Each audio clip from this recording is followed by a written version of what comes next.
Bonus. Trax.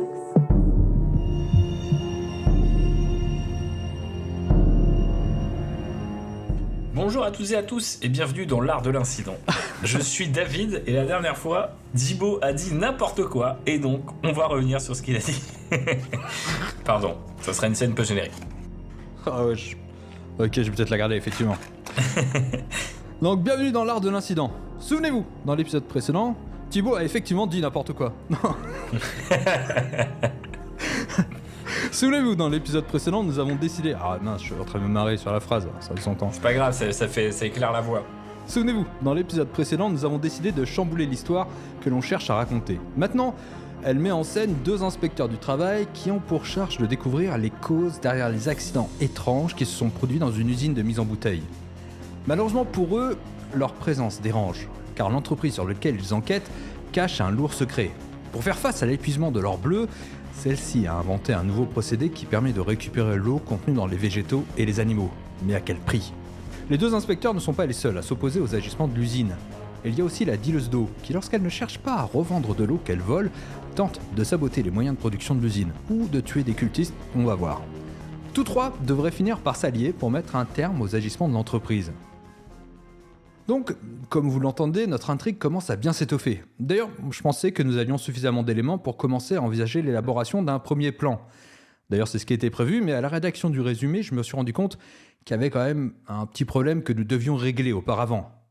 Mais pour faire face à cette difficulté, je suis toujours accompagné par mon binôme sur ce projet. Thibaut, comment ça va, Thibaut ? Très bien, écoute, très content de mettre cette histoire en bouteille, si tu me permets l'expression. Yes. Jeu de mots. Ah, premier.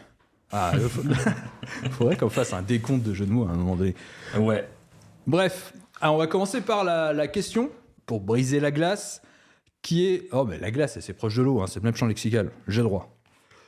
Quelle place a l'intuition dans ton processus créatif ? Quelle place à l'intuition ?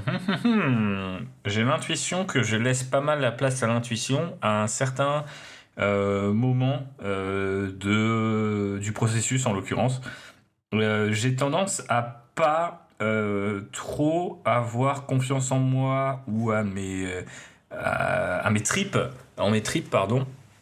avant, par exemple, d'avoir complété peut-être une première version. Ouais. Et me rendre compte peut-être plus tard que finalement je me suis gouré. Mais parce que j'ai une espèce de première version qui fonctionne, malgré ses défauts, j'ai souvent bon espoir qu'une fois accomplie, elle représente quelque chose qui est utilisable.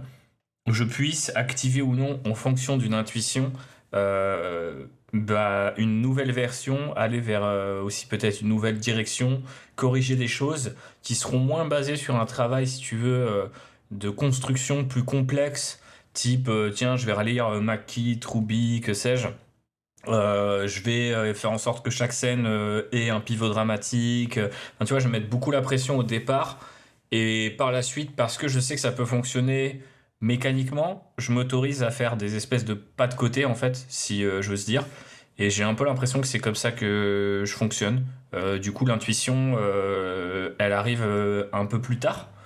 Ou alors, dans de rares cas, par exemple, quand je collabore avec des gens, ça peut être sur des détails très précis, type...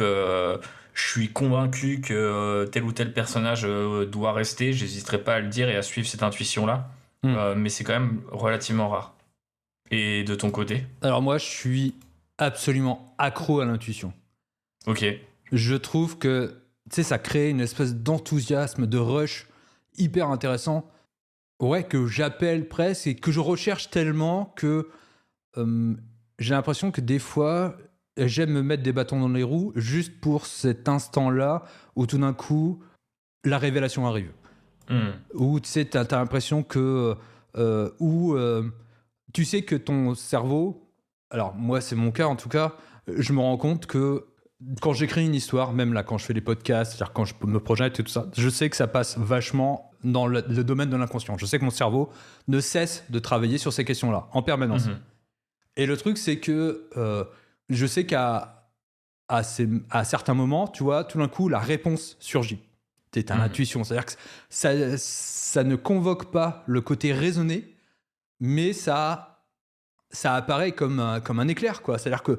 Et je sais que ça provoque en moi une espèce de satisfaction assez géniale. Et c'est vrai que c'est quelque chose que je recherche quelque part quand j'écris.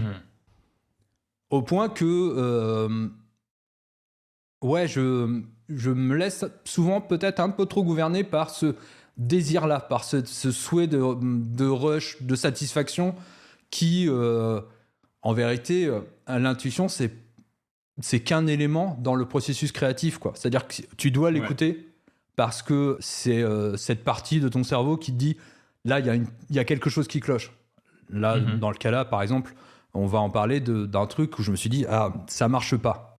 Donc, je sais que j'ai tendance à l'écouter, juste pour voir si j'ai raison de suivre, d'avoir ce sentiment-là, ou si j'ai tort, et est-ce que je peux le contourner ou pas. Mais j'ai tendance à écouter beaucoup plus cette dimension-là, parce que j'ai écrit beaucoup trop d'histoires en suivant que une idée de départ, en espérant qu'elle aille loin, et en vérité, elle a été plus souvent dans le mur qu'autre chose, quoi. Mais c'est pas trop frustrant quand t'as pas ce moment qui arrive? Si. Bien sûr. Ok. Bien sûr que si, c'est super frustrant. C'est pour ça que je te dis, je sens que je suis beaucoup trop accro à ce sentiment-là. Alors après, t'es obligé de passer par l'esprit d'analyse et tout ça, mais il reste que oui, non mais ça crée une espèce de frustration, mais je pense que c'est ce qui est génial dans le fait d'écrire, c'est d'avoir toujours ces deux aspects-là, c'est-à-dire l'aspect réflexif, mais l'aspect aussi instinctif. Et je trouve que c'est presque une tarte à la crème, ce que je veux dire, mais c'est ce que ne propose pas l'IA. Parce qu'elle te donne le résultat tout de suite, c'est ça. Prédigéré. Mais effectivement, après, ou même ce que propose pas, sans parler d'IA, peut-être aussi des méthodes d'écriture ou des manuels qui finalement auraient tendance à dire que si tu suis un certain nombre de règles, tu débouches forcément sur quelque chose. Et je pense que tu débouches effectivement sur quelque chose, mais sans l'intuition, cette chose peut rester justement trop mécanique, trop froide, etc., etc. Ouais, carrément. Donc là, c'est pour ça que au moment où j'ai fait le résumé de... Une intuition qui me disait, hey, il nous manque quelque chose dans notre histoire. Qu'est-ce qui nous manque, David? Qu'est-ce qui nous manque? Il nous manque en vérité, ce que je te dirais, c'est la surcouche Lovecraftienne. Tu sais, on avait dit dans... c'est parce que tu as envie de forcer sur Lovecraft, ça, c'est... oui, c'est un des éléments que j'aime bien, mais on avait dit qu'on aurait pu avoir comme ça une espèce de surcouche d'un grand ancien qui serait à l'origine de l'infection de l'eau, et que notre personnage principal aussi, qui était devenu plus ou moins un personnage secondaire, ça dépend de comment on allait le traiter, mais allait être une tueuse occultiste. Et au moment du résumé, c'est pour ça d'ailleurs que je l'ai pas mis dans le résumé, c'est que je me suis dit c'est marrant, c'est pas si organique que ça. C'est-à-dire que c'est pas parce qu'on en a parlé que tout d'un coup ça me semblait simplement simple à utiliser comme ça. Ça me semblait je reviens sur le côté organique de l'idée. Et donc je me suis dit il va falloir quand même à un moment donné adresser ce problème ou simplement le mettre de côté. C'est-à-dire se dire ça marche pas, on passe à autre chose. Mais si on décide de partir sur quelque chose de fantastique, tant qu'on est encore dans la surface macro de la structuration du récit, je pense qu'on a encore cet espace-là pour le travailler, parce que si on passe dans la dimension micro, c'est-à-dire les personnages, l'intrigue, les scènes, les séquences, le problème c'est que si tu reviens derrière, tu as commencé à écrire, tu as créé tes personnages, tu as créé tes scènes, tu as créé tes dialogues, et que tout d'un coup tu te dis non mais attends, est-ce qu'il faudrait pas que l'on parle de notre créature? Le problème c'est qu'on t'auras mis beaucoup trop de travail pour ne pas avoir adressé le problème, et de toute façon dès que tu changes un élément, ça change tout le reste. Comme là, le fait que l'on ait décidé de changer, en gros, de remonter un peu notre intrigue et de parler de deux autres personnages, et à quel point, par exemple, notre Dilos Do est devenu un personnage secondaire, et alors qu'elle était le personnage principal il y a encore quelques émissions, quoi. Je sais pas, moi j'ai pas du tout pris, alors peut-être qu'il y a un truc d'interprétation à clarifier avant toute chose, mais pour moi elle était pas du tout un personnage secondaire en fait. Oui, mais elle n'était pas un personnage secondaire. On pouvait lui donner plus de force, mais elle n'était pas celle qui ouvrait le récit. Ah oui, je vois ce que tu veux dire. Elle n'était pas celle qui conduisait le récit. Alors, dans mes pérégrinations intellectuelles autour de ça, je m'étais dit, effectivement, on part sur les deux inspecteurs, on laisse ce personnage en second plan. Mhm. En vérité, elle est une espèce d'ombre de personnage que l'on va construire en négatif Mhm. pour ensuite la révéler et peut-être en faire le personnage principal dans un deuxième temps du récit. Ce qui est complètement possible. Ouais. Mais le truc, c'est que si on retire la dimension Lovecraftienne, elle perd de son intérêt. C'est-à-dire qu'elle n'est plus tueuse de cultistes, parce que s'il n'y a plus de cultistes, t'as plus besoin d'une tueuse de cultistes. Ouais, mais il me semble que cette dimension tueuse de cultiste n'est pas forcément quelque chose d'indispensable au personnage, Non, à mon sens. pas spécialement. C'est pour ça que je me suis dit... Alors, j'ai évidemment, parce que j'ai beaucoup réfléchi, j'ai beaucoup trop préparé ce podcast, faut le dire.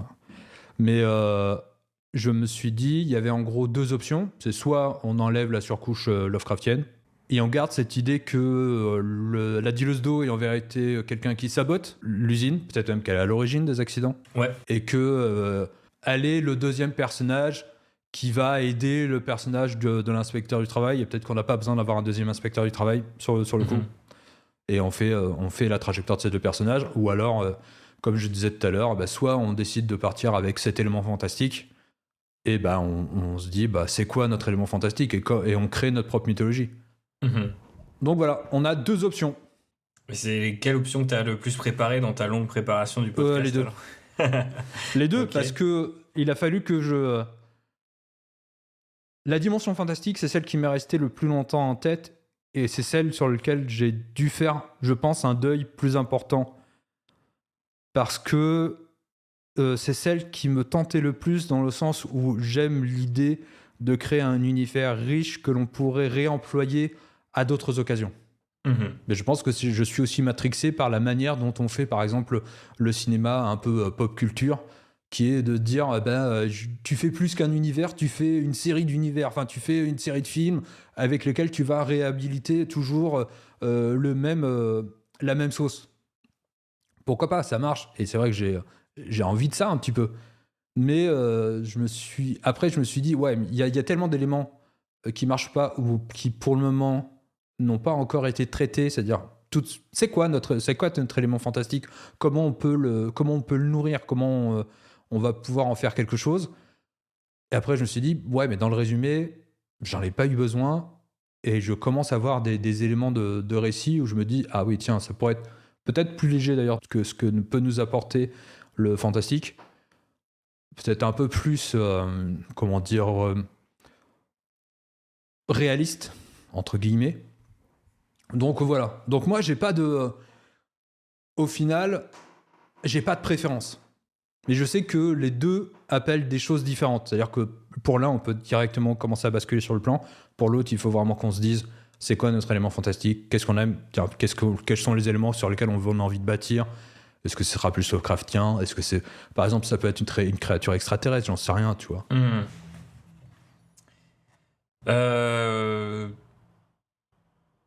Je sais pas. Après, moi, je trouvais que spontanément, la piste d'un simili grand ancien qui est utilisé dans cette histoire comme une espèce de ressort aussi peut-être comique. Au sens où, par rapport à la satire, au message qu'on voulait véhiculer, par rapport à pas mal de choses dont on a parlé dans les épisodes précédents, si vous avez bien suivi, je trouvais ça rigolo d'imaginer que même un Cthulhu, maître des eaux, puisse être asservi par le dangereux grand ancien suprême qui est le capitalisme. Donc ça pourrait être rigolo d'avoir une forme d'affiliation entre les deux, mais de montrer que plutôt que d'avoir un cultiste pur jus, on est plutôt un gars qui a vu l'opportunité de faire de l'argent avec un grand ancien, qui à la fois ramène quand même cette mythologie-là, peut peut-être faire plaisir aux gens qui l'aiment avec des représentations intéressantes ou non, au sens, ça peut être comique, ça peut être quand même assez impressionnant, un peu terrifiant aussi, potentiellement ramener de l'horreur également. Mais je trouvais ça rigolo d'imaginer, j'utilise beaucoup le terme rigolo de manière très large, mais vous me pardonnerez, d'imaginer donc potentiellement un bébé Cthulhu ou un très gros Cthulhu au milieu d'un hangar perdu dans la province française, mais qui a réussi à être enchaîné ou inféodé à un truc pour une raison ou pour une autre. Voire même il est bloqué dans une machine, j'en sais rien. Et effectivement, c'est lui qui transforme tout ce qu'on lui donne en eau. Ils ont créé, tu vois, en fait, l'usine, la chaîne d'assemblage autour de ça. Donc, ils font rentrer les moutons d'un côté et on pourrait même aussi avoir ce truc un peu horrible d'aller voler les animaux des gens, de couper l'arbre. Bon, c'est une métaphore assez bas du front et peut-être un peu cartoonesque, tu vois, du capitaliste qui avale tout sur son passage et le recrache en argent, en l'occurrence en eau qui ferait de l'argent. Mais je sais pas, je trouvais ça amusant de se dire, on reconnaîtrait la figure et en même temps pour les gens qui connaissent pas, ça reste quand même un gros monstre qui peut visuellement être assez sympathique ou terrifiant à regarder, ce que je trouvais cool. Après, ça peut être notre propre déclinaison de cette mythologie-là qui, si je dis pas de bêtises, est plus ou moins dans le domaine public ou en tout cas Oui, c'est dans le peut domaine être public, ouais. ouais, peut être utilisé à bien des fins, quoi. Donc, je me demande s'il n'y aurait pas aussi quelque chose d'intéressant à retourner cette horreur, au sens la monter en épingle d'une manière ou d'une autre, vraiment faire un bon build-up, mais se dire que finalement, ce gros ou petit Cthulhu aurait lui-même quelque part besoin d'aide, serait aussi asservi que les personnages à tout ce truc-là, pour essayer aussi de pas forcément donné dans un truc d'horreur cosmique jusqu'au bout. Il y a une scène à laquelle je pense en particulier en disant ça. Je sais pas si t'as vu le Suicide Squad de James Gunn. Non, mais je pense qu'à ça, parce que j'ai revu le Suicide Squad de James Gunn et je me suis dit, ah, mais c'est un rip-off du Suicide Squad. C'est-à-dire que notre créature, c'est Starro. Ouais, oui, bah oui. Mais Starro, c'était un grand ancien de DC, Made in DC dans ce film. Et en même temps, il y avait quelque chose de super douloureux quand il meurt et une certaine forme de sympathie, de nostalgie envers le personnage que je trouvais vraiment sympathique. Et que j'aurais bien été poussé dans cette direction. Bien évidemment, effectivement, je cite la scène et il faudrait faire un peu différemment, mais je trouvais ça intéressant de créer de l'horreur, mais aussi de l'empathie pour la source de cette horreur, ce qui est un truc que James Gunn fait très bien, y compris peut-être même mieux dans ses premiers films qui sont moins connus, mais qui sont un peu plus série B, voire Z, mais qui ont toujours ces espèces de moments mi-grotesques, mi-poétiques, tu vois. Et j'irais bien tabler là-dedans parce que j'ai l'intuition que ça fonctionnerait bien avec un genre comique plus développé, tu vois, de dire, bah ouais, en fait, si le film est relativement drôle et qui termine aussi sur ce truc-là, il y a quand même une forme de rime, de poésie qui se crée que je trouvais intéressante. Mais du coup, je sais pas si ça répond vraiment à ta question. En tout cas, moi, j'abandonnerais pas le fantastique parce que j'ai l'intuition que ça pourrait ramener la métaphore, tu vois, qu'on veut mettre en place tout Ouais. d'abord, un peu de fun au sens très large et aussi potentiellement un peu d'horreur ou de grand spectacle, tu vois, dans le côté quand même un peu frisson par moment.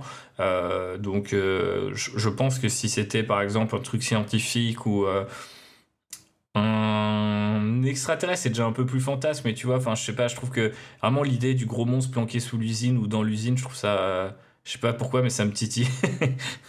Ok. Qu'est-ce que t'en penses? Non, mais j'avais pensé à. Enfin, effectivement, ça fait partie des choses auxquelles j'avais pensé. Enfin, de toute façon, j'y ai pensé parce qu'on l'a déjà évoqué. C'est-à-dire que j'ai essayé de lui donner juste un contour. Est-ce qu'il le trait? Ouais, ça pourrait être marrant. Je sais pas, hein, tu vois, mais il peut avoir. En fait, enfin, je me dis tout de suite, ça s'écrit un peu tout seul. Alors peut-être qu'il faut se méfier. Par rapport aux intuitions dont on parlait tout à l'heure, faut peut-être aussi les suivre. Mais j'aime bien l'idée de dire, ah, tu découvres enfin que ce truc qui est un peu build-up au long du film, ils ont créé une nouvelle salle, ils disent qu'ils licencient des gens, mais ils ont jamais fait autant de thunes, et regardez, ils construisent un nouveau hangar, etc. Et en fait, quand t'accèdes enfin au truc, qui peut être sous NDA, qui est pas opérationnel, donc l'inspecteur des travaux a pas besoin de le regarder tout de suite, etc.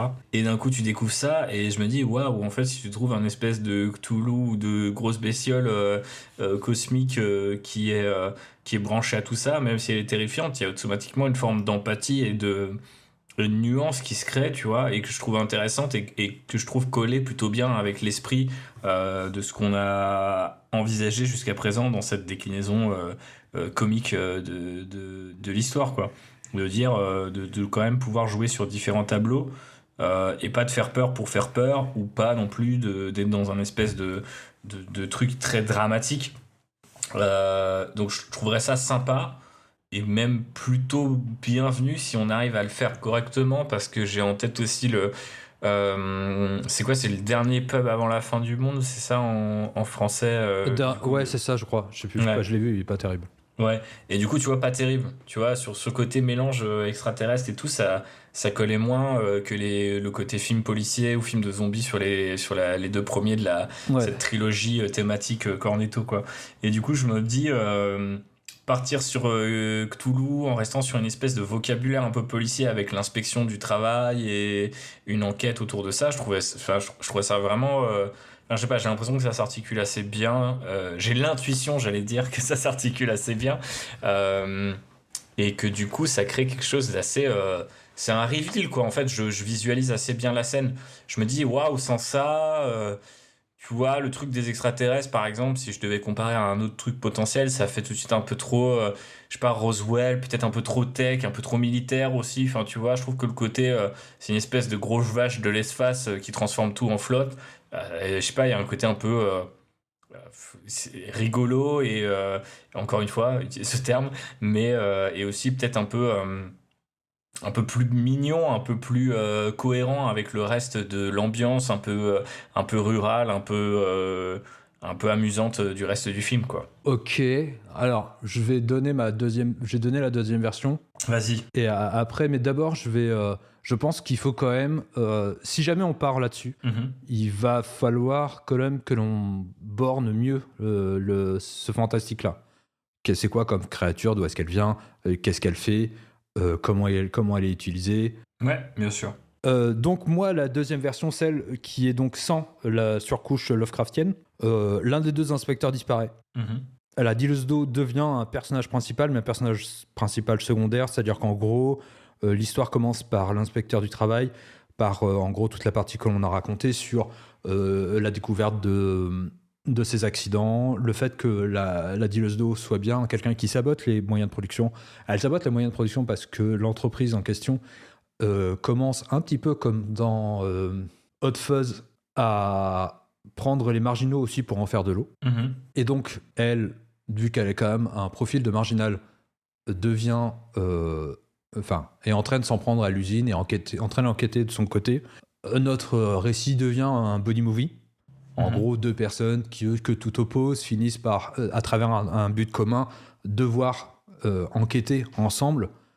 Elle, de manière marginale, et en faisant des actes qui pourraient être répréhensibles, mais elle va nourrir l'enquête de l'un et de l'autre, c'est-à-dire lui du côté de la dimension procédurière, c'est-à-dire enquêter sur l'usine, qu'est-ce qui se passe, qu'est-ce qu'il cache, pourquoi il y a ces accidents, est-ce que la personne avec qui j'enquête, est-ce qu'elle n'est pas aussi un peu à la cause des accidents, enfin bref, ça peut créer tout de suite une dynamique intéressante entre les personnages, et qui peut être drôle en plus dans le sens où oui, c'est vraiment le principe du buddy movie.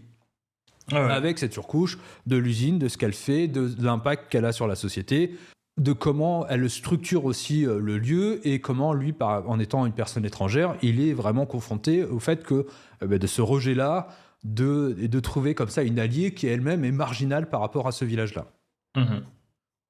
Mais on reste comme ça dans la limite ils ont trouvé un moyen, j'allais dire, scientifique, technologique, pour retirer l'eau à partir des corps humains, des corps d'animaux et des végétaux. Et peut-être même que les végétaux, on peut le mettre de côté, pour rester que sur le côté, j'allais dire, organique, animal. Et donc voilà. Donc ça nous permet d'avoir un récit qui reste léger, parce que j'espère qu'on voit un peu la dynamique que l'on peut créer entre les personnages. Ouais. Et on évite de se prendre la tête sur cette dimension fantastique, parce qu'il y a beaucoup moins de choses à justifier. Et ce qui fait qu'on reste comme ça dans un espèce de cadre un peu réalisto-fantastique, de loin. Est-ce que les deux, ils sont pas combinables ? Les deux sont pas combinables. Si, dans le sens où je me suis posé la question de savoir si on avait besoin d'un deuxième inspecteur. Si notre Delos Do est un personnage qui est écrit en négatif, oui, on en a besoin. Parce que peut-être que le deuxième inspecteur, c'est peut-être un cultiste lui aussi.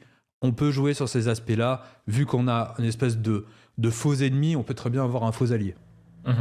Et puis, au départ, on a besoin en gros de deux personnages pour quand même avoir la dimension conversation, quoi. C'est-à-dire, on se renvoie la balle, et puis pourquoi pas. Et puis, l'un des deux, on peut très bien en faire mourir l'un des deux, voir comment ça s'articule. Et peut-être même que dans l'une de mes idées, c'est que l'un des deux inspecteurs, c'est le frère de la dealeuse d'eau, tu vois. Donc, oui, on peut. Enfin, en vérité, les deux, on n'a pas besoin de les cumuler dans le sens où. En vérité, les deux, c'est le même récit, sauf qu'il y en a un où le fantastique est beaucoup plus poussé et l'autre, le fantastique, l'est moins. C'est tout. Qu'est-ce que ça ajoute d'avoir du fantastique? En fait, c'est peut-être ça la question qu'il faut qu'on C'est ce que se je me suis posé la question depuis le début. Ouais. Qu'est-ce que ça ajoute? Est-ce que tu as une réponse? Mais non, c'est ce que je te dis, c'est que j'ai réécrit 3 fois l'intro, je me suis dit, mais attends, est-ce que ça ajoute vraiment quelque chose? Oui, ça ajoute du fun.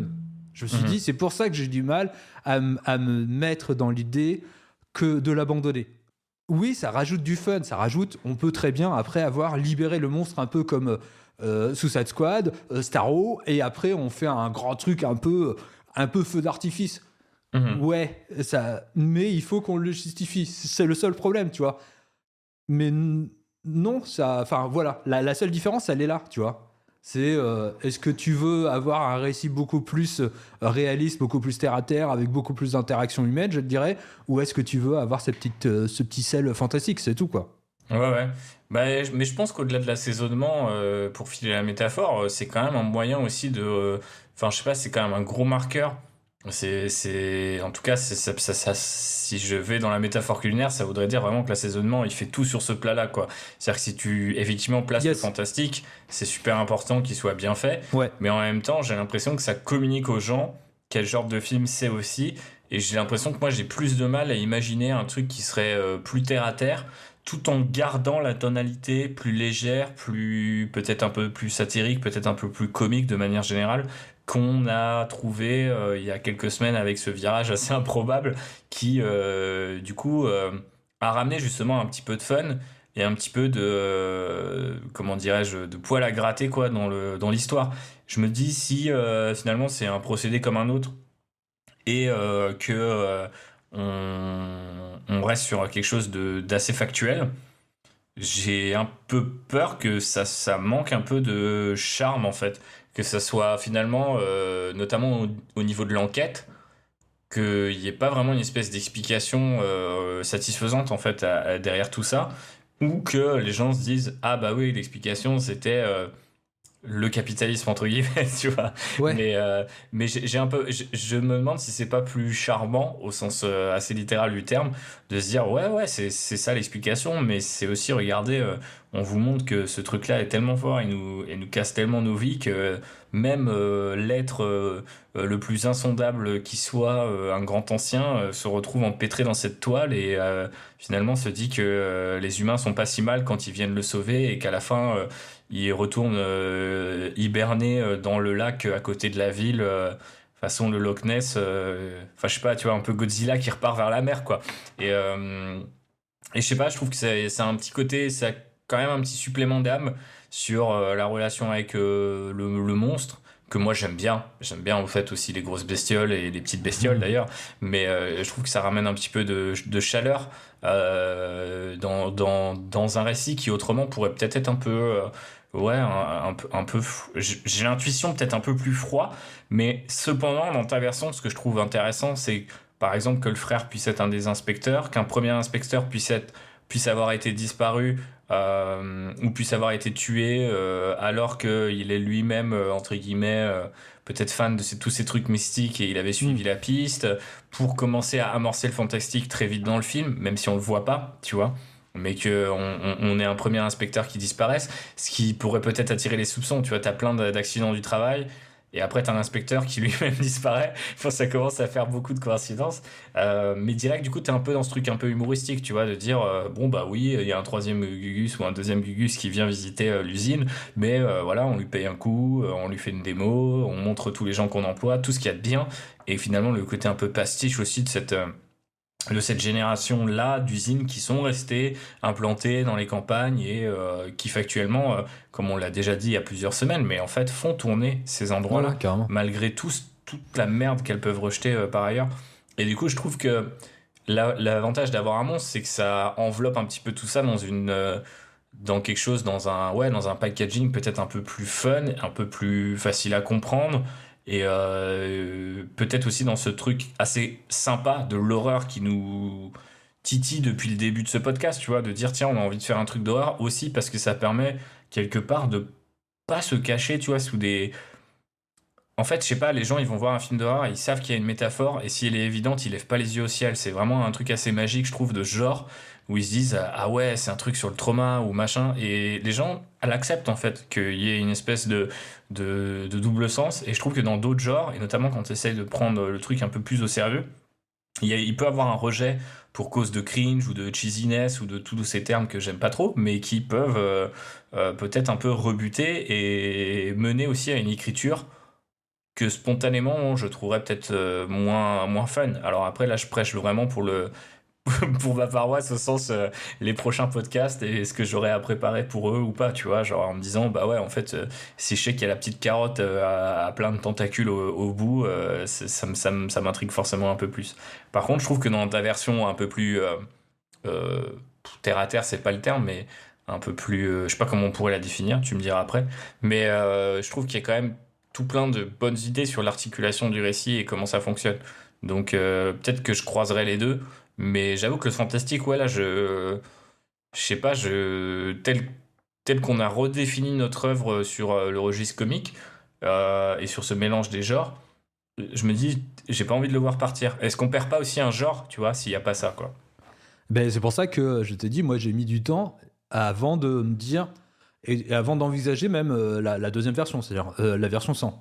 Alors que quand j'ai écrit le résumé, je me suis dit, quand je mets le truc, j'ai tellement peu pour le moment d'emprise par rapport au récit, par rapport à ces éléments-là, bah ouais, j'arrivais pas à l'articuler, quoi. Donc ouais, j'ai mis du temps. Mais pour revenir sur ce que tu disais, ça m'a fait penser à deux choses. Dis-moi. Ça m'a fait penser sur l'humour. Ouais. L'humour, effectivement, si tu rajoutes ce côté fun de la créature et tout ça, en vérité, l'univers en soi désamorce une certaine Lourdeur. ouais, lourdeur. Ouais. Enfin, lourdeur, je pense que c'est pas le terme, c'est-à-dire que, en tout cas, je dirais un certain sérieux. Ouais.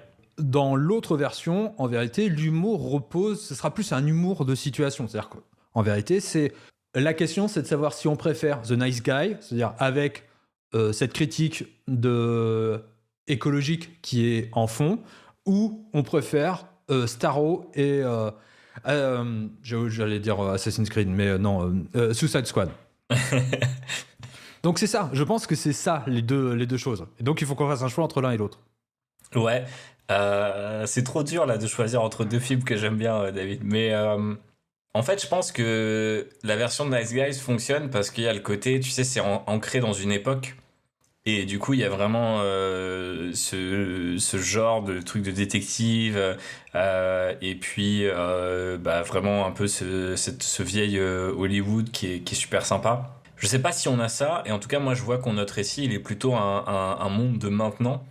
Et je trouve que ramener le fantastique serait peut-être aussi un moyen de réenchanter un peu, tu vois, ces campagnes qu'on regarde plus trop, Ouais. tu vois, dont on se méfie plus trop, dont on n'a pas forcément un intérêt colossal, quoi. Et donc du coup, je trouve que c'est sympa et ça irait dans le sens de récits multiples que j'aimerais bien raconter un jour. Enfin, c'est pas au sens où ça ferait forcément une histoire, mais j'aime bien cette idée que quand je reviens dans les bleds qui ont bercé mon enfance, me dire tiens, s'il y avait un monstre ici, tu vois. Ouais. Tiens, s'il y avait si finalement derrière tout ce truc un peu gris et délaissé, il y avait pas un peu de magie, quoi. Et j'ai l'impression que bah du coup, s'il y a vraiment de la magie au sens vraiment du fantastique, je trouve que c'est plus charmeur et plus charmant Alors que si tu me dis, bah ouais, en fait, il y a quelque chose d'assez factuel, hein, ils ont trouvé une recette, ça permet d'extraire de l'eau et ils foutent les marginaux dans la machine. Ok, cool, mais effectivement, j'ai un peu l'impression que c'est plus déprimant comme film, quoi. C'est plus grave, quoi. Donc, après, ça fonctionne en soi, et des fois, il faut écrire des trucs graves, hein. Je suis pas en train de dire, non, il faut que ça soit que du divertissement, David. Mais ouais, je sais pas, à l'instinct, à l'intuition, je me dis, ouais, on a envie de montrer qu'il y a encore de la magie derrière tout ça. Bah, l'idée initiale, pour reprendre un terme de Maki, tu vois, serait de dire, et s'il y avait vraiment de la magie, tu vois, derrière tous ces trucs à la campagne, mais que c'était de la magie noire, c'était quelque chose de terrifiant, tu vois. Après, comment on plaît, je fais des anglicismes, comment on joue là-dessus? Est-ce que ça veut dire que ils ont asservi la créature? Est-ce que ça veut dire qu'ils sont mutuellement dépendants? Est-ce qu'il y a une forme de contrat? Enfin, je pense qu'il y a plein de choses dans lesquelles articuler tout ça, enfin plein de configurations possibles pour articuler tout ça, qui peuvent être intéressantes. Parce que s'il y a une dépendance mutuelle, par exemple, c'est rigolo. Si en fait c'est des cultistes et que on veut avoir ce côté pas forcément chasseur et chasseuse de cultistes, parce que je trouve que ça marche pas avec le récit, honnêtement je trouve que ça marche plus en fait. Ouais. Mais j'avoue que par contre le côté les voir mourir dans d'atroces souffrances parce qu'on sait que c'est vraiment des mecs qui sont asservis à un truc juste pour sauver leur propre gueule ou exploiter ou juste voilà devenir plus riche, bah c'est vrai que tout ce fun du concours de t-shirt mouillé, du pistolet à eau qui revient à peu près à chaque épisode, bah en fait c'est marrant, tu vois, de se dire ouais, elle a capté que l'eau elle pouvait être dangereuse, bah elle va en piquer et elle va en foutre partout, tu vois.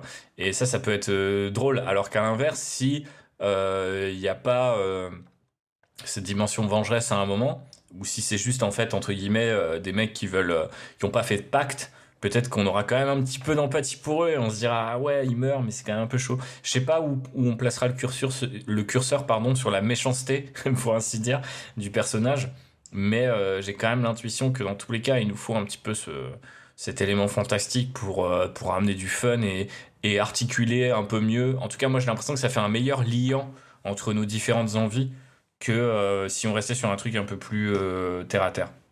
Ok, donc on part sur la partie fantastique. Ouais, victoire. Ok, et tu sais quoi, je vais mettre un petit peu de musique. Yes, j'adore la musique. J'avais le choix entre deux chansons. Soit une chanson up-tempo là pour raviver le cerveau, ou une chanson thématique. Up-tempo ou thématique? Vas-y, up tempo.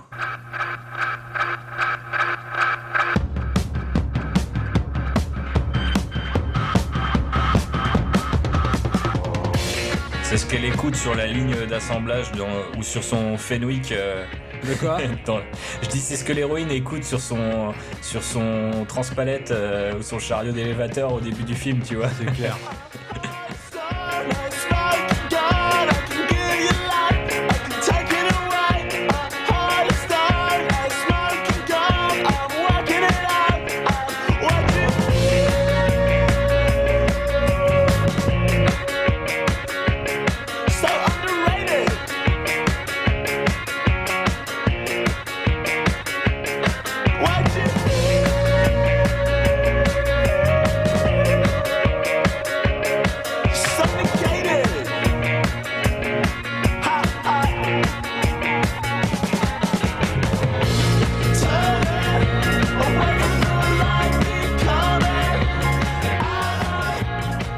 Ok, allez.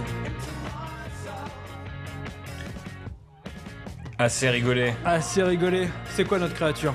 Donc on a une créature. Elle est capturée, c'est autour d'elle que se fabrique l'eau. Ouais. Ok. Est-ce qu'il y a une divinité de l'eau dans le panthéon de Lovecraft? Ah attends, faut que je sorte mon Cthulhu. Hein. Je l'ai direct trigger. Mais ouais, effectivement, il y a forcément un truc, non? Innsmouth ou un truc qui est lié à tout ça, quoi. Alors, le bestiaire, j'ai pas le total. Le bestiaire, dis-le tout, HP.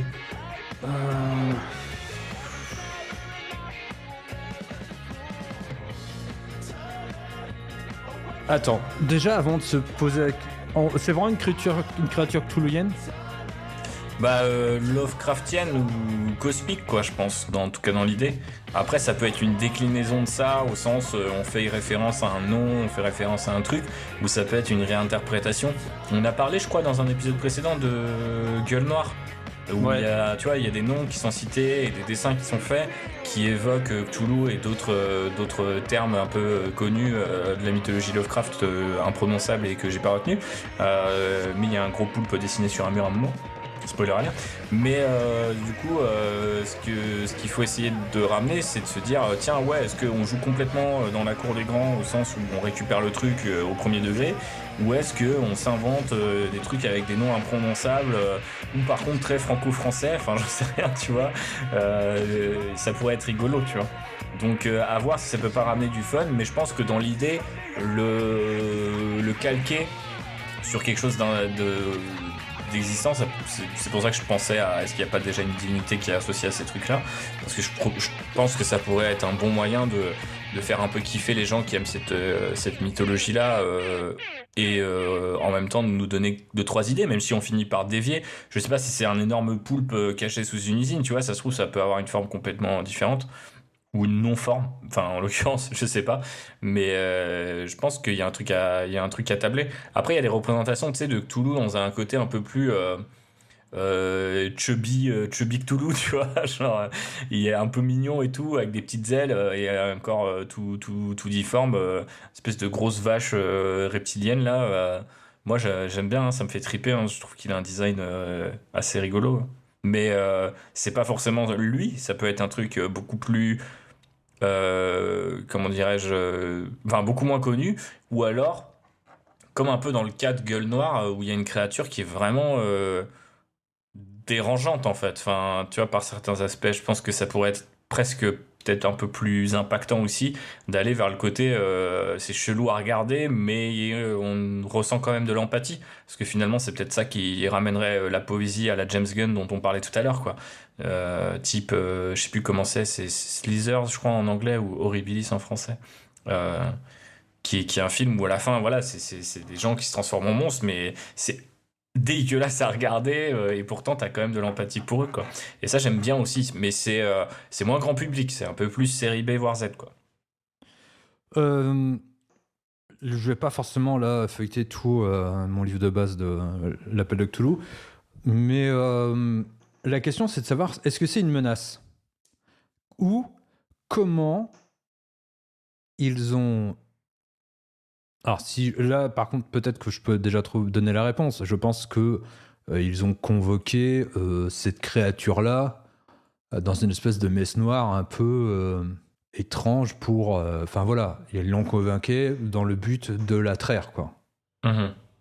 Ça passe, ça nous permet de garder ce côté cultiste et de ce côté intentionnel. Ou alors. Ça pourrait être lié à des légendes, je pensais, du village, ou à des générations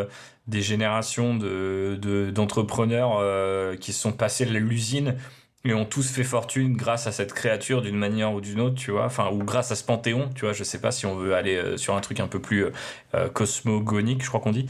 Mais ça pourrait être sympa de lier ça au reste et de dire peut-être que c'était autrefois les tribus du coin qui vénéraient ces créatures-là, et que je sais pas si on imagine la caricature du grand méchant capitaliste avec ses bouquins un peu semi-conspi, mais c'est aussi un peu historique, il a ça dans son bureau et il est sur le point de tout perdre parce que plus personne n'achète sa flotte parce que la source se tarit ou qu'elle est plus bonne ou que sais-je.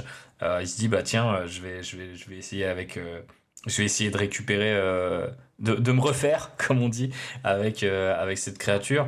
Je sais pas, sachant que ça peut être lié, tu vois, au coin, à l'endroit, Soit à l'eau elle-même ou pas. C'est une espèce de naïade, quoi, ou j'ai oublié le terme pour les esprits des cours d'eau, quoi. Ouais. La question, c'est de savoir. Il faut qu'elle nous aide à produire de l'eau. Mmh. Comment elle nous aide à produire de l'eau? C'est ça le truc. Est-ce qu'elle trait? Est-ce que.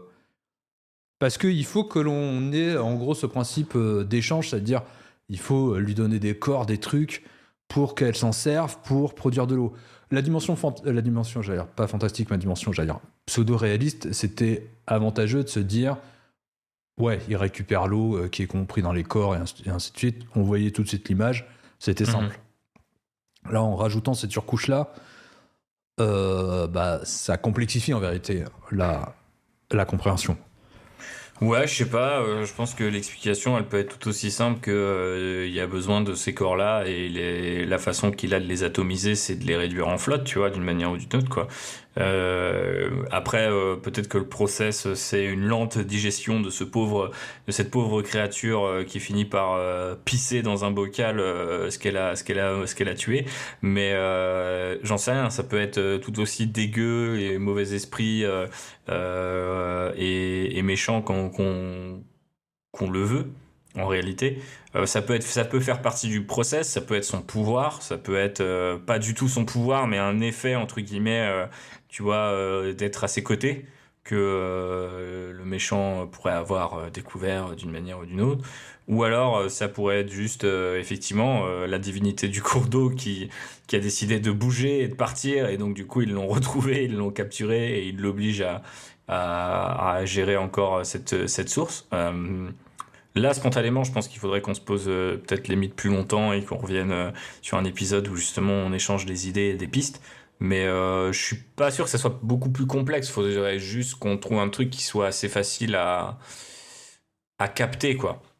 Parce qu'en soi, dire voilà, ça c'est un truc, tu mets dans la machine, ça vide l'eau façon dune. Tu vois, tu plantes une aiguille dans quelqu'un et ça extrait toute l'eau de cette personne. Bon, tout le monde voit l'image, mais je pense que ça peut être cette version-là en mode magique, ou alors ça peut être juste.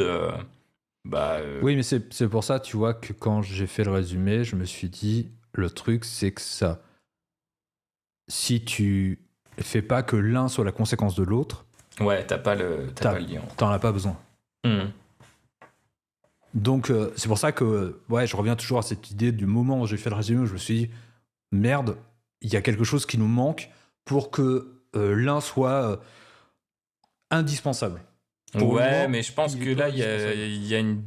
Je comprends là où tu veux en venir. Je me demande s'il n'y a pas une petite déformation professionnelle, si j'ose dire, sur cette écriture très hollywoodienne qui veut que tout soit lié et que si ça a pas d'impact sur ceci ou sur ça, eh ben ça doit disparaître. Alors qu'en vrai, des fois, t'as juste envie d'avoir un putain de gros monstre. C'est ça la réalité, David. Oui, mais il faut que tu justifies ton gros monstre. Oui, bon, on va le justifier. Après, spontanément, on va peut-être pas le trouver tout de suite. Mais je pense que c'est maintenant. C'est maintenant. Je réfléchissais à des pactes du sang, mais qui seraient des pactes d'eau, en fait, tu vois. Donc, je sais pas. Le truc, c'est... Est-ce que c'est pas ça, tu vois? C'est en mode, la créature, elle se nourrit de sang, donc ils lui donnent des trucs, et ils disent, ok, tu peux prendre le sang, mais nous... alors, il y a de l'eau dans le sang? Bonne question, je suis nul en sciences. J'imagine que oui. Mais du coup, ça pourrait être un deal aussi bête que ça, tu vois, en mode la créature, ses cornes, elle requiert du sang pour le dieu du sang, tu vois, et il fait, bah nous, on a besoin de flotte pour le dieu de l'argent, et limite, il pourrait parler comme ça, tu sais, en mode, pour faire croire qu'il y a un autre grand ancien qui s'appelle capitaliste avec des K, mais du coup, il requiert de l'eau pour faire de l'or, et du coup le deal avec les créatures c'est aussi bête que ça, quoi. C'est en mode et du coup t'as vraiment l'échange de liquide à liquide qui est très bizarre, mais qui pourrait donner aussi une salle où la créature est enfermée, où il y a vraiment des trucs assez crado et des bacs de sang qui font un peu peur. C'est une idée très brouillonne que j'ai créée sur la pression de David, qui m'a dit qu'il fallait trouver maintenant. Bah oui, il faut aller maintenant. On n'a plus beaucoup d'épisodes devant nous là. Il faut qu'on avance sur le plan. Et tant qu'on n'a pas cette idée, on n'a pas le plan. La question que je me pose, c'est la même que tout à l'heure, quoi. C'est de savoir si la créature nous donne l'eau de son plein gré, ou si la créature nous donne l'eau parce qu'elle est victime, elle aussi, de ce capitalisme-là. C'est-à-dire que ça peut très bien être une créature qui serait, comme ça, prisonnière entre deux espaces. Et en vérité, tu vois, genre, ils mettent sur son bras des espèces d'intraveineuses gigantesques. Et il y a juste sa bouche avec un entonnoir sur lequel ils la nourrissent de tout ce qu'ils lui donnent et son bras génère l'eau dont ils ont besoin. Parce que ce qui serait intéressant, c'est que ce soit quelque chose de... Parce que c'est quand même une source d'eau, il faut quand même qu'il y ait une question de flot incessant pour remplir pour remplir toutes les bouteilles quoi, dont ils ont besoin, parce qu'il faut les vendre, quoi. Bon, bah ok, j'aime bien l'idée que je viens de dire. Est-ce qu'elle peut pas pisser de l'eau, la créature? Je sais pas ce que j'ai avec le pipi aujourd'hui, David, mais ça m'intéresse. Elle est bloquée sur les toilettes, tu vois. Et ils l'ont maintenue sur un chiotte géant et elle doit pisser en permanence. J'ai l'impression de teaser un épisode de South Park, mais c'est un peu l'esprit, quoi. Ouais, une sonde dans l'urètre, quoi. Ouais, sombre. Mais pourquoi pas? Ou pourquoi? Tout simplement. Non, mais j'aime bien l'idée de l'intraveineuse. C'est avec cette espèce de turbopompe là, où tu verrais comme ça le sang de cette créature qui est pompé, c'est-à-dire de voir en vérité d'où viendrait l'eau que tout le monde boit. Et je trouve ça moins crado que de voir un zizi de monstre géant avec une sonde dans l'urètre, quoi. C'est toi qui as dit ça, moi j'ai juste parlé de faire pipi, il peut y avoir un... Ouais, ça mais tu sais, faut quand même tu vas pas lui dire à chaque fois tu voudrais pas nous faire pipi 300 litres d'eau, s'il te plaît? Non, mais en fait, ce serait un truc un peu dans de l'ordre de ce que tu as trouvé. C'est-à-dire, en fait, ils ont capté que cette créature, elle pissait des litres et des litres de flotte en mangeant, et ils se sont dit, putain, bah, let's go, quoi. Et du coup, ils se disent, jackpot. Bon, autrement, il y a l'autre idée, c'est que c'est sa sudation, quoi. Et donc, il l'oblige à faire des squats en permanence. C'est une créature avec des jambes énormes. En fait, c'est pas si con le côté chaleur d'une manière ou d'une autre, tu sais, pour le faire transpirer dans un espèce de méga sauna des enfers dans lequel tu pourrais pas aller, tu vois. Et genre, ouais, du coup, ils font transpirer parce qu'il vient du froid de l'espace, tu sais, où il est pépère. Et là, il est obligé de transpirer et ouais, je sais pas. Donc, si c'est sous la contrainte, il faut quand même que ce soit visuellement fort, dans tous les cas. Ouais, je sais pas si c'est le cas encore. Bah, l'idée des en tout cas, moi, ça me marque l'idée des intraveineuses, c'est de voir son bras comme ça et de voir comme des espèces de pompes qui extrairaient de l'eau de lui. J'aime bien l'idée, tu vois. Ça peut avoir un bruit, ça peut avoir un son, ça peut avoir une odeur, ça peut. Je trouve ça plus PG-13 qu'un truc dans l'urètre. C'est tout, quoi. À chaque fois que tu cites ce mot, les gens quittent ce podcast, d'ailleurs. Oui, c'est plus PG-13, ça c'est certain. Non, je sais pas pourquoi j'avais en image, tu sais, les trucs à la con, là, tu sais, où tu fais les boissons glacées, là, les granités, là, tu sais, qui arrivent. Ah ouais. Cette espèce de centrifugeuse en permanence, là, qui est horrible. Enfin, je sais pas, je trouve ça vraiment, ça me dégoûte. Alors, j'imaginais ça. Avec tes pompes intraveineuses, j'imaginais qu'il était entouré de ce genre de trucs. Ah mais oui, tu sais, tu peux très bien avoir une espèce de double hélice comme ça dans son intraveineuse, c'est qui pompe son sang. Ouais. Ah non, ça peut être hyper fort. En plus, ouais, là, tu vois, t'as vraiment en plus un son vraiment particulier. Ouais. Ah, j'adore. Parce que tu sais, ça pourrait être un sang bizarre, ou ça pourrait être une espèce de créature blessée, tu vois, qui a atterri là, ou qu'ils ont redécouvert en faisant des travaux pour l'usine il y a des années, et qui... Enfin, je sais pas si on fait la backstory, mais... Il faut un peu, ouais. Parce qu'il faut justifier aussi le fait qu'ils aient compris qu'ils pouvaient tirer de cette créature de l'eau. Donc il faut qu'ils aient une connaissance. Ce que tu te dis pas, j'ai trouvé une créature, tiens, si je le transformais en eau. Ouais. C'est-à-dire qu'il faut forcément qu'il y a quelqu'un qui se dise, on peut faire de l'eau avec ça.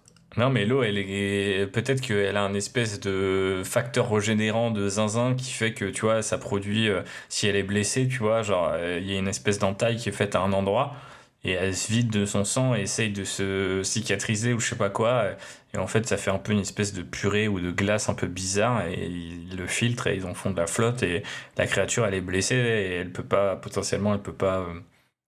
du coup sortir, ou elle ose pas sortir parce que ils l'ont trouvé comme ça, tu vois. Voilà, autrement, c'est un monstre de glace géant auquel ils font faire des squats. Ouais. Après, par rapport au côté monstre de glace géant, je vais citer un truc qui va peut-être te faire peur, David. Mais moi, il y a une idée que je trouve trop bien dans le premier Transformers, c'est Megatron qui est bloqué dans la glace et qui est caché sous un barrage et qui est étudié depuis longtemps par les Américains. Et on te laisse entendre dans l'univers ultra conspi de ces films Transformers de Michael Bay que genre en fait la technologie humaine, elle est basée sur ce qu'ils comprennent de, tu vois, Hmm. de la créature qui est à la fois dans un glaçon, donc pas hyper accessible, mais en même temps, on peut quand même se rapprocher de sa tête, etc. Et voilà quoi. Mais c'est peut-être moins fort parce que du coup, elle est un peu endormie.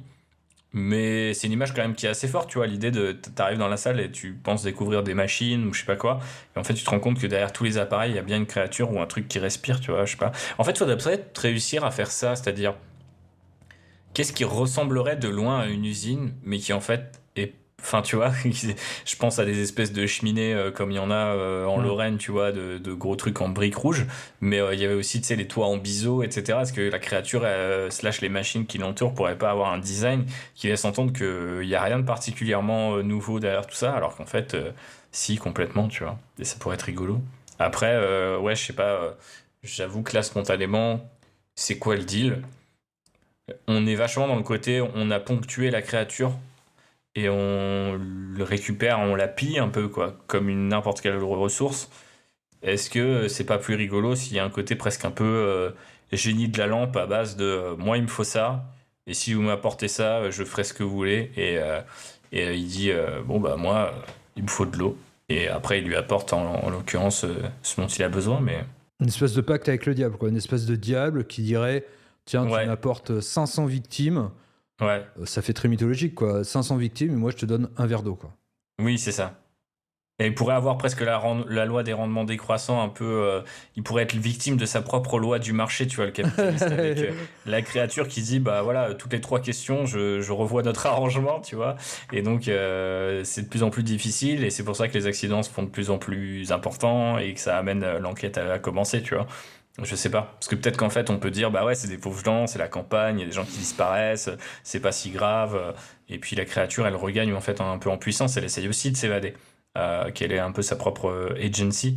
Alors en fait, ça fait une créature qui a la capacité de parler du coup, Ouais. ce qui est peut-être aussi potentiellement plus intéressant, mais peut-être plus casse-gueule que juste un espèce de gros kaiju. Mais je sais pas, pourquoi pas à la rigueur. En tout cas, si on veut rester dans un côté un peu parodie de l'absurdité du monde capitaliste, c'est rigolo d'imaginer que t'as des mecs façon hangar Amazon qui compactent des crânes ou je ne sais quoi dont la créature voudrait. Enfin, ça pourrait même être des trucs complètement stupides de la vie de tous les jours, mais qu'elle a découvert, tu vois. Je sais pas, peut-être qu'elle adore les fourchettes et du coup ils doivent, tu vois, genre ils doivent compacter des trucs Dans la et région, du il n'y a coup aucune fourchette. non, non, mais t'imagines, tu vois, c'est en mode genre, mettons qu'il donne de l'eau et à chaque fois il doit passer un contrat et en fait c'est vu que entre guillemets son père d'adoption c'est un énorme capitaliste, il lui dit bah voilà comment ça marche notre monde si tu voilà qu'est-ce qu'on peut échanger tu vois et en fait la créature elle pète un câble genre elle a vu un porte-clés elle veut des porte-clés tu vois donc ils achètent et après du coup même l'inspecteur des travaux enfin pas des travaux finis l'inspecteur du travail ou de la sécurité au travail, il va enquêter peut-être sur les livres comptables et il va se dire, attendez, mais vous avez acheté des millions de porte-clés, mais pourquoi faire? Et ils vont dire, bah, pour faire des porte-clés à l'effigie de l'entreprise et les donner à tous nos employés parce que ça va nous aider à... Et en fait, c'est pour la créature, tu vois. Et je dis n'importe quoi, mais elle est un peu en mode smog et c'est juste une espèce de créature qui aime trop... je sais pas, qui aime trop les trucs, le fait humain et se passionne de trucs complètement stupides en échange de l'attribution de ressources d'eau en grande quantité. Le problème, c'est que ça galvaude totalement notre horreur. D'ailleurs, Oui. ça l'exclut complètement. C'est-à-dire que. Après, c'est une autre histoire. Mais. Est-ce que ça peut pas être terrifiant ce qu'elle demande, tu vois, si c'est des trucs vraiment très spécifiques. Non, par contre, ça peut être super drôle que le gars, inspecteur du travail qui connaît pas la région, découvre qu'il n'y a plus aucun porte-clés ni fourchette. Parce que Bah là, c'est un peu personne lui dit l'humour mais non, absurde mais dont c'est on parlait, normal, quoi. chez nous, Ouais. on n'a pas de fourchette. Ouais, ouais. Non, c'est Dans la normal. région, ça a toujours été comme ça. Tu sais, hein, non, mais vraiment le côté société secrète aussi, un peu qui peut se créer autour des gens qui savent et qui Ouais, c'est s'organisent. clair. Peut-être pour garder leur travail, peut-être parce qu'ils ont quelqu'un qui travaille là-bas. Et voilà, quoi. Tu vois, il peut y avoir une espèce d'immense chantage, de trucs un peu de conspiration qui Tu vois, c'est pas un culte au sens qu'ils sont volontairement des cultistes et ils trouvent c'est génial. Et ils disent oui, vivement les grands anciens, que le monde soit rasé. Ils sont juste en mode, frère, moi je veux pas aller à Pôle emploi, quoi. Donc si la créature me dit, si tu ramènes une fourchette, tu gardes ton taf, je le fais, quoi. Et on est dans l'absurde, quoi. Mais en même temps, Ouais, oui. non. Après, on en avait parlé à l'épisode précédent ou 2 épisodes avant en disant, est-ce que si on arrive avec la comédie, on n'annihile pas le côté horrifique? Et Ouais, c'est le cas. ouais. On tombe dans le syndrome Shaun of the Dead, quoi. C'est-à-dire, t'es au Winchester, t'as plein de zombies, t'as un mec qui se fait éventrer, ça reste presque drôle en fait. Donc c'est peut-être problématique. Et en même temps, je me demande s'il n'y a pas un décalage quand même assez marrant, enfin entre guillemets, au sens juste l'image du gars qui arrive sur son, tu vois, qui doit peut-être pour arriver au niveau de la créature, tu vois, t'as le boss qui va monter sur une palette qui elle-même est sur un chariot élévateur qui va l'emmener, tu vois, tout en haut de la créature pour lui parler, parce que la créature elle a un trop gros ventre, pouce blessé ou que sais-je. Enfin, tu vois, genre je trouve c'est juste l'image est trop marrante quoi en fait, et notamment dans ce côté, tu vois, c'est un chariot élévateur dans une zone industrielle à la campagne, t'en as rien à foutre. Enfin, jamais tu vas calculer cet endroit, quoi. Et en fait, tu peux te dire, c'est un peu ça, peut-être notre power fantasy, de dire en fait, ça se trouve dans ces barils, il y a le sang du village d'à côté parce qu'ils ont tué tous les petits vieux, ou genre ils ont été chercher les vieux à l'EHPAD pour faire ça. Enfin, tu vois, et les mecs font des crasses absolument horribles juste pour pouvoir continuer à faire tourner leur business, quoi. Ok. Alors, je vois deux options. Ouais. Je sais pas trop de leur tourne d'ailleurs, je sais pas trop où on en est. Ouais, on va arriver sur la fin. De toute façon, il faut qu'on ait quand même. Je pense qu'il faut Une qu'on ait piste. notre créature, ouais, là, maintenant. Parce que ça va nous aider pour le reste. Au moins dans sa nature, c'est-à-dire est-ce que c'est plus un espèce Exactement. de Mégatron Ouais. ou est-ce qu'on ponctue pour ses talents, enfin son corps plutôt que ses talents, ou est-ce que c'est plutôt une espèce De génie. de génie, ouais. Ou peut-être un troisième truc, hein, je sais pas, on a peut-être pas fait le tour des... Parce que j'aimais bien aussi l'idée, tu vois, des trucs un peu plus japonais, des protecteurs, enfin, tu vois, des dieux protecteurs des rivières et des lacs, le côté Godzilla, le kaiju qui se retourne aussi contre les humains, mais qui peut être parfois leur protecteur, tu vois, mais qui vient raisonner la civilisation. C'est intéressant aussi. Mais vu qu'on est à la campagne, vu qu'il n'y a pas d'immeubles à détruire, est-ce que c'est tout aussi pertinent? J'aimais bien cette idée qu'à la fin, s'il y a un lac, on avait parlé d'une ville autour d'un lac au départ. Ouais. Tu vois, il repart dans le lac et on sait que la créature reste là. Mais l'un n'empêche peut-être pas l'autre. Donc, j'ai soit cette idée de la créature dont il ponctionne le sang avec ses turbopompe. On n'est pas obligé de l'alimenter. On s'en fiche. Il n'y a pas de. Il n'y a pas de. C'est les méga bassines, David. Ouais, il n'y a pas de. Il n'y a pas besoin d'avoir un échange. On s'en fiche. Au pire, ils reconvoqueront une autre créature plus tard. C'est-à-dire qu'on est vraiment, tu sais, dans l'absurdité du capitalisme. Oui. C'est pas grave. On a trouvé cramé le les nécro- glaciers, maintenant c'est un grand ancien, et puis Ouais. après ça sera autre chose. On C'est- a trouvé le Necronomicon, on est de génération en génération, on a avancé sur les pages de créatures à invoquer. Ouais, c'est J'aimais ça. bien aussi cette idée-là de potentiellement, l'usine elle est là depuis les années, tu vois, je sais pas, depuis le 19e siècle, et c'est un connard qui a trouvé un bouquin impie à l'époque et qui a monté sa fortune là-dessus, tu vois. Ou alors, on a effectivement cette idée du génie, et on est vraiment dans l'absurde, un peu presque Monty Python, et on assume complètement ce côté-là, et on se débarrasse de l'horreur, parce qu'au final, on n'a pas. Parce que ce que je pensais pour la créature, c'est que, vu que la créature, elle aussi, finit par être ponctionnée, son sang devient ce fameux liquide qui transforme les gens. Mhm. Ce qui fait que, d'une certaine manière, comme elle crée une espèce d'anticorps, et cet anticorps-là, c'est Ah, tu veux dire qu'au bout d'un moment, ce pourquoi il la ponctionne, ça devient aussi, enfin, c'est le l'objet poison, de la quoi. malédiction, donc Ouais. on garde l'horreur, et ainsi de suite. Mhm. Ce qui fait que on n'a pas besoin de l'échange. Je vois pas quel intérêt, sauf si on a ce côté génie qui veut des rognures d'ongles, qui veut des fourchettes et tout ça. Là, par contre, on peut complètement partir dans l'absurde. Et après tout, pourquoi pas. Mais ça change vraiment la nature du récit. Ouais. Ouais, c'est clair.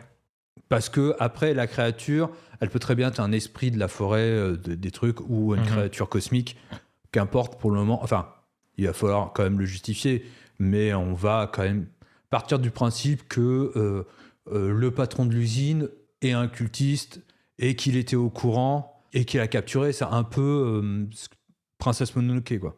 Mhm. Donc, je pense qu'on a 2 versions. Faut en choisir une. Les 2 se valent. J'allais dire laquelle tu préfères, mais du coup, les deux se valent. Bah, le truc, c'est que... Est-ce qu'on peut pas aller de l'un vers l'autre? C'est-à-dire qu'au départ, c'est un deal, et au moment où, tu vois... Est-ce qu'on a suffisamment de temps dans le récit pour que on puisse basculer de l'un à l'autre? je sais pas. C'est une bonne question. À mon avis, c'est plus compliqué, où ça veut dire qu'on monte la créature plus vite, etc. Ouais, où on Mais raconte l'histoire d'un autre point de vue. Ouais, Du c'est ça. patron de l'usine, et ainsi de Ouais. suite. C'est-à-dire que, oui, mais alors là, on change tout, quoi. Je sais pas, parce que par exemple, si mettons que la dealeuse d'eau, c'est aussi, tu vois, la meuf qui a fait son trou en essayant de survivre jusqu'au jour où elle décide, ce qui me semble être une des versions qu'on a abordées, tu sais, finalement de quelqu'un d'assez détestable, mais qui à un moment son électrochoc en mode ça va trop loin, tu vois, Ouais.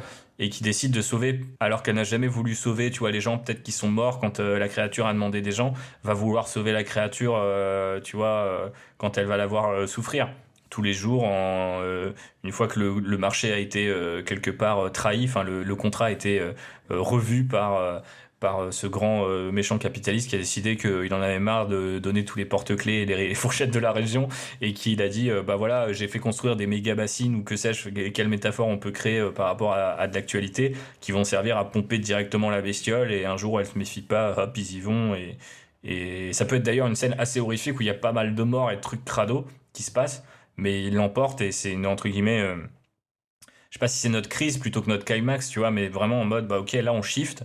Le problème c'est que bah du coup la créature elle est en mode bon bah vous m'avez niqué, je vais vous niquer, l'eau que je vais vous faire croyez-moi qu'elle va pas vous laisser dans un super état, donc je sais pas. Mais dans ce cas-là, en fait, ce qui est peut-être pas mal, c'est que du coup, il n'y a pas peut-être ce qui pourrait être décevant pour les gens, c'est-à-dire avoir un build-up de zinzin, arriver sur ce côté, ok, c'est Cthulhu dans un hangar, so what? Tu Ouais, vois, c'est dès le ça. départ, tu commences le film et c'est la journée type de l'assistante du boss qui a pas vraiment les dents qui règle le parquet, mais tu vois, qui a plein d'opérations, qui fout de l'eau de côté, qui va piquer de l'eau dans les piscines, qui est une espèce de peut-être de kleptomane en fait, un peu bizarre, mais tu vois, genre j'en sais rien, et qui, bon bah à 15h on a rendez-vous avec Toulouse, bon d'accord, ok. Limite ils font une visio, tu vois, enfin, et voilà quoi. C'est clair, ils ont placé une webcam sur cette créature C'est ça de pour 3 éviter de mètres se haut, mettre en quoi. face de lui. Mais non, je sais pas. Euh, Là, ce que je crains, c'est qu'on va modifier encore vachement le récit. Hmm. Après, pour l'instant, on n'a pas vraiment la trajectoire du récit non plus. Enfin, entre guillemets, les complications progressives et tout ça, on les avait pas forcément. On savait qu'on avait des moments bien fun, qu'on avait envie de faire, Ouais, c'est etc. ça. Mais on savait pas de comment on allait de mal en pis, quoi, si j'ose dire. Donc, je sais pas. Bah, le truc, c'est que l'inspection du travail nous donnait une trajectoire sur laquelle on pouvait bâtir. C'est-à-dire, il découvre cette fameuse usine, qu'est-ce qui se passe, comment ça se passe, jusqu'à la Ouais. grande révélation qui était, quel qu'il soit, c'est-à-dire soit la partie pseudo-réaliste, soit la partie monstrueuse, avec aussi tout ce qui entoure, c'était toutes les conséquences, c'est-à-dire à la fois de ce qui se passe dans l'entreprise, mais aussi dans ce qui se passe autour de l'entreprise dans le village. C'est-à-dire que cette Mhm. espèce de dégradation et de découverte vers l'horreur. Donc on avait une trajectoire de récit. Là, si on est... Ouais, ça change complètement le truc. Ouais, Ouais. je vois. Là, ça change tout parce que... ouais, ça change tout. Ou alors, en fait, ça change rien parce qu'en fait, on abandonne ce personnage et le personnage, ça devient l'inspecteur du travail, tu vois. Et en fait, ce personnage-là, il existe et il sert le patron, slash, il va peut-être shifter pour l'aider l'inspection du travail à un moment. Mais je sais pas. C'est chaud une fois qu'on a parlé des heures durant d'un truc de Ouais, l'abandonner c'est ça, complètement. ouais. C'est pour ça que si on garde la créature, je pense qu'il faut partir sur l'idée de cette créature qu'on ponctionne. Et alors David, on est à la fin de l'épisode, mais est-ce que c'est pas le moment d'un nouveau shift dont seul l'art de l'incident secret et de se dire, on a discuté plus d'1 heure sur l'idée de garder la créature et on voit qu'en fait ça nous fait pas avancer dans nos rendus quoi. On va entre guillemets un peu nulle part quoi. Est-ce qu'il Ouais. serait pas de bon ton de limite dans un exercice un peu mental qui pourrait être intéressant pour nos éditeurs et auditrices par ailleurs, se dire ok la créature là pour l'instant ça marche pas, oublions la créature, on écrit l'histoire comme s'il n'y avait pas de créature et si à Donc la on fin on revient voit sur qu'en mon intrigue initiale et de c'est ça. pseudo-réaliste. Exactement. Et si à un moment on se dit, bah en fait, ouais, ça manque de charme et de magie, mais est-ce que maintenant qu'on a une structure, est-ce qu'on peut réinjecter cette magie-là, tu vois, ou pas? Ou en fait, ça nous apporte totalement finalement satisfaction, cette version plus terre à terre, et entre guillemets, au moins on aura fait le tour, quoi. C'est le genre de dead end, de dilemme dans lequel moi je me mets souvent avec mes propres créations. C'est arrivé sur la BD sur laquelle je bosse en ce moment, où à un moment je me suis dit, ok, je peux partir dans un côté vraiment très pulp, très fantastique, on va dire. Ou alors je peux aller sur un truc plus cinématographique, plus gravitas, etc. Et je savais pas trop en fait quelle version choisir, parce qu'il me semblait que les deux étaient valables. Par contre, j'étais persuadé que chacune des versions ne déboucherait pas sur la même histoire en fait, enfin déboucherait pas sur le même feeling pour les gens non plus. Donc peut-être que l'idée qu'on pourrait avoir, c'est de se dire, ok, mécaniquement le monstre on a du mal, est-ce qu'on n'irait pas vers l'autre option pour voir si mécaniquement on a quand même une histoire, Je pense qu'on a une histoire, ouais. après, est-ce que finalement, une fois que cette histoire elle est sédimentée un peu plus, on pourrait peut-être toujours un peu lui mettre un assaisonnement fantastique à un moment ou à un autre, ou pas du tout, tu vois, en se disant non, en fait, l'histoire se suffit à elle-même, tu vois. Parce que moi, mon problème avec toute ta version, c'est que j'ai l'impression que c'était moins fun. Mais ça se tenait, tu vois, on s'est jamais dit, tiens, en fait, ça tient pas. Ouais, c'est pour ça Alors que là, l'inverse, c'est que c'est plus fun, mais du coup, ça crée plein de problèmes et ça nous oblige de shifter de point de vue chaque épisode, ce qui prouve, enfin, ce qui pourrait être interprété, notamment par les gens qui nous écoutent, comme un moyen de, bah, en fait, les mecs sont en train de stagner, quoi, ça Oui, c'est avance ça. pas. Ouais, c'est pour ça que c'était un peu l'idée de cet épisode, c'était que tout d'un coup, je m'étais dit, ah, ouais, est-ce qu'on est capable d'aller là ou est-ce qu'on va encore choisir? Ce que l'on peut faire, c'est que on va écrire l'histoire. Prochain épisode, on commence le plan. On s'arrête là, on fait le plan. Yes. On a une porte close dans l'usine. Ça sera soit la réponse, je dirais, réaliste de il transforme les êtres, Ouais. soit ça sera une créature. Ok. Et on Mais pour verra l'instant, où on est-ce s'en que ça nous, soucie pas. on verra Ouais. où est-ce que ça nous mène. Le seul truc, c'est que est-ce qu'on garde l'idée de l'échange, de Par nourrir rapport la au côté créature, absurde. parce que ça nous donne des éléments narratifs. Ouais, mais je suis un peu persuadé que peut-être que la nature comique n'est pas obligée de venir du côté fantastique et pourrait venir du côté absurde de ce monde de Ouais, c'est ce que capitaliste et de la découverte, tu vois, la rencontre entre deux personnages qui pourraient être très étranges, chacun à leur façon. ouais, c'est ce que j'ai dit Parce tout à que je l'heure. pense Ouais. que l'image qu'on a d'inspecteur du travail, c'est quand même pas hyper reluisant. Et quelqu'un qui vole l'eau des piscines pour la revendre, c'est pas non plus super fou, même si on peut comprendre pourquoi elle fait ça. Donc en fait, je sais pas, j'avoue que le côté inhabituel du duo pourrait ramener pas mal de fun et de situations. Et après, l'enquête sur comment ils vont réussir à l'emporter ou non là-dessus me semble être un truc qui fonctionnait plutôt bien, en tout cas dans ta proto-version telle que tu l'as pitché, quoi. Donc peut-être faut juste se dire, essayons d'y aller comme ça et voyons où ça nous mène, quoi. Ok, ça me va. Ça te va? Ça me va. Eh ben allons-y. Allons-y. Vous voyez, comme quoi, écrire une histoire. Retournement de situation. C'est ça. On a perdu 1 heure alors que pour rien. Mais non. Parce que c'est aussi ça la création. C'est aussi la tergiversation. Ouais, je sais pas si on a perdu 1 heure Non. ou si on n'a pas gagné une version en fait. Oui, c'est ça. C'est Et toujours puis, un peu différent. Quoi. à vrai dire, c'est aussi comment tu fais le deuil sur une idée. Comment. Ouais, kill your darlings. C'est ça. Et c'est super dur en vérité. Hein, parce que tu tiens à ton idée, tu tiens à ton truc et tu as envie de voir si ça peut marcher. Et c'est pour ça que l'idée de l'intuition, c'est aussi ça. C'est-à-dire que parfois, bah, tu l'as pas, l'illumination. Et parfois, il faut que tu te penches sur le truc et tu te dis, ah oui, ça marche? Non, ça marche pas. Ok. C'est pour ça que je te proposais aussi ce deal, dans le sens où pour faire un full circle par rapport à ce qu'on a discuté, ce qu'on a évoqué en début de podcast, c'est que moi, parfois, je me force à me dire, ok, ne nous perdons pas dans les détails, voyons s'il y a déjà une histoire. quitte à oublier un certain nombre de choses pour pouvoir les remettre ensuite, tu vois, et de me dire, ok, en fait, ça se trouve, ça marche. Et ça se trouve, ça marchera pas, et dans 4 épisodes, on va se dire, bah ouais, non, en fait, l'histoire, finalement, même en la rendant aux gens et en la confiant aux gens, elle est pas aussi bonne qu'elle pourrait être. Il faudrait peut-être y rajouter du fantastique, j'en sais rien. Mais en tout cas, c'est vrai que si tu restes dans cette espèce de fuite en avant, Ouais. juste en étant guidé par le fun, tu finis par jamais écrire en fait. C'est ça qu'on illustre aujourd'hui, je crois. Donc bah, on va se laisser là sur le début du. Thibaut vient de dessiner Cthulhu sur les toilettes. Oui, il est très beau. Ok, tu pourras me l'envoyer, je le mettrai sur. Vas-y, je te l'envoie. Je le mettrai sur internet. Et donc on va se laisser là et on se dit rendez-vous donc dans le prochain épisode où on va commencer le plan, donc chercher des personnages, commencer à se pencher sur les situations et sur la trajectoire en vérité de notre récit, même si on a commencé quand même à avoir quand même des éléments, vu qu'on en a abandonné certains, il en reste quand même beaucoup. Yes. À la À la prochaine.